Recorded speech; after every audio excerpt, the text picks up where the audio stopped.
Hello everyone, back tuning into today's first video. We're going to have a look at Hurricane Ophelia for today's first video. This hurricane will be arriving in the west of Europe, around Ireland and the UK on Monday, not as a hurricane, but as a post-tropical storm.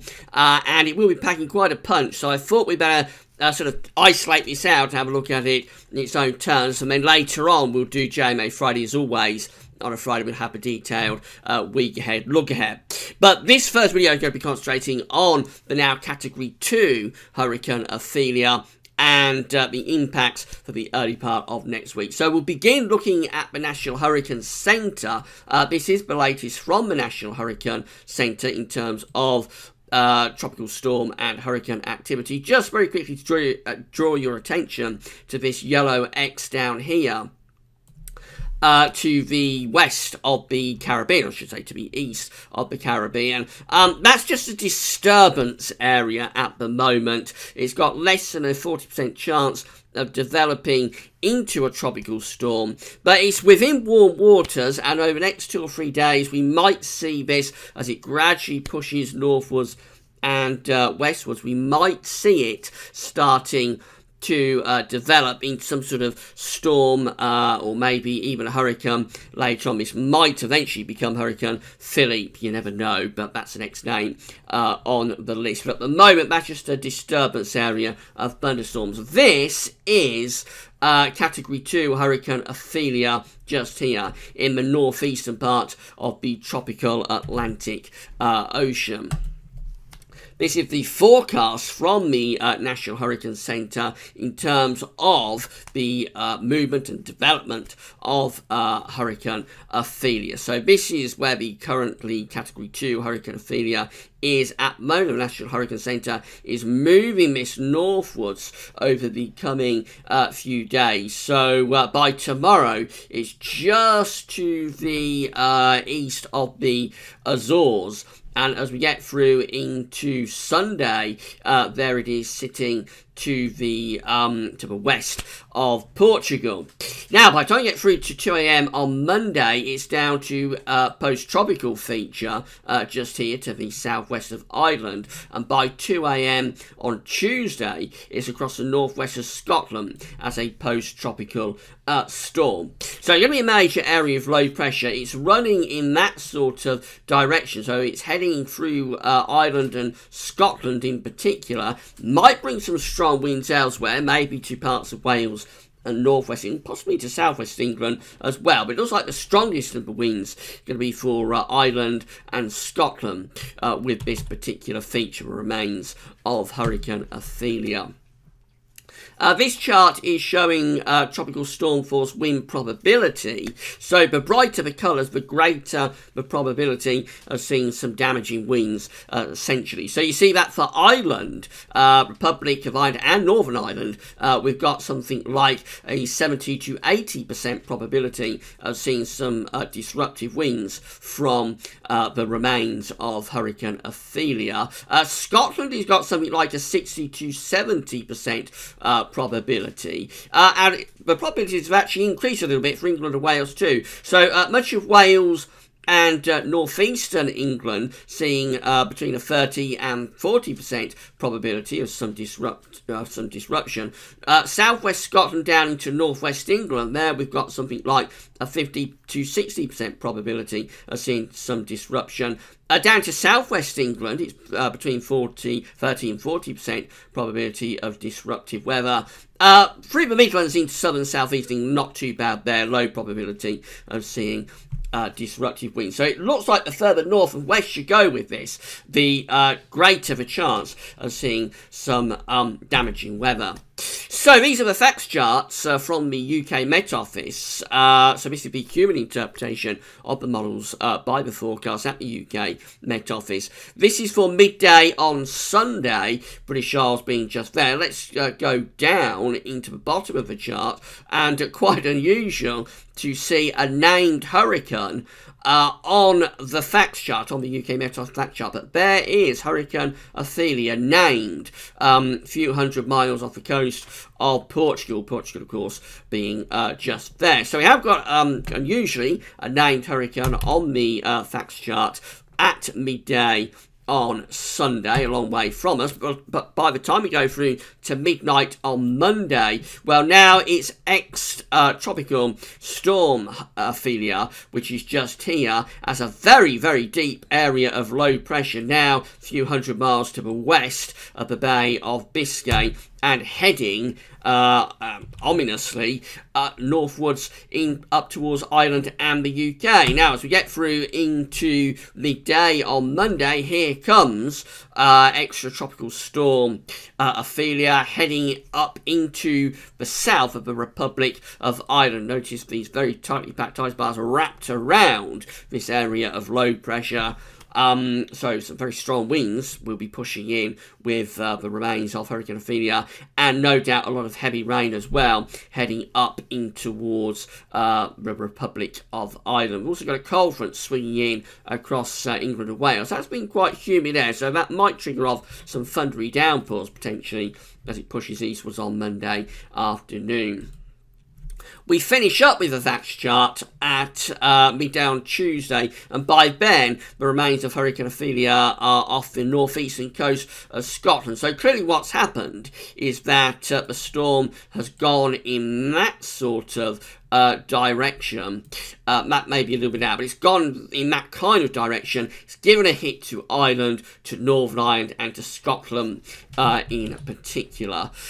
If you have a look at the GFS, so this is how the GFS model is picking things up at 6 o'clock in the morning on Monday. A very deep area of low pressure, which is the remains of Hurricane Ophelia, to the southwest of the Republic of Ireland. Through the course of Monday, that storm heads in, so you see that the centre, I suppose you could say the eye, but it won't really be an eye, the centre of the low pressure is just off the west coast of the Republic of Ireland. Very strong winds on the eastern side of this low pressure bring gales or severe gales to much of Ireland, and also heading up in towards Northern Ireland by the end of Monday afternoon. Probably be quite a lot of wet weather in with that as well. Then the storm carries on pushing up towards western Scotland, so that's taking very strong winds through both the Republic of Ireland and Northern Ireland. It also takes some very strong winds into northwest England and southwestern parts of Scotland as well on Monday evening. And then 6 o'clock in the morning on Tuesday, just a general area of low pressure, albeit quite a deep one, across northern Scotland, but still potentially bringing some gale force winds, particularly to northwest England and southern southwestern parts of Scotland. That low pressure then moves off towards Norway through the course of Tuesday, build a little bit of a bump of high pressure up from the southwest, so the worst is over by then. If I just run you on, because I know a lot of you like to look at the 7 to 10 day time frame, so beyond that, through the rest of next week, turns increasingly unsettled. GFS gone back towards unsettled weather again next week, with low pressure, particularly to the northwest of the country, dominating, bringing bouts of rain and quite wet weather. That's how we finish up on day 10, which is Monday 23rd of October. Low pressure is close to the country, bringing showers, if not longer spells of rain. So how the ECM WF is looking. Now with this, we can only move in 24-hour steps, unfortunately. So this is at midnight on Monday. Extratropical Hurricane Ophelia is out to the west of the Bay of Biscay at that point.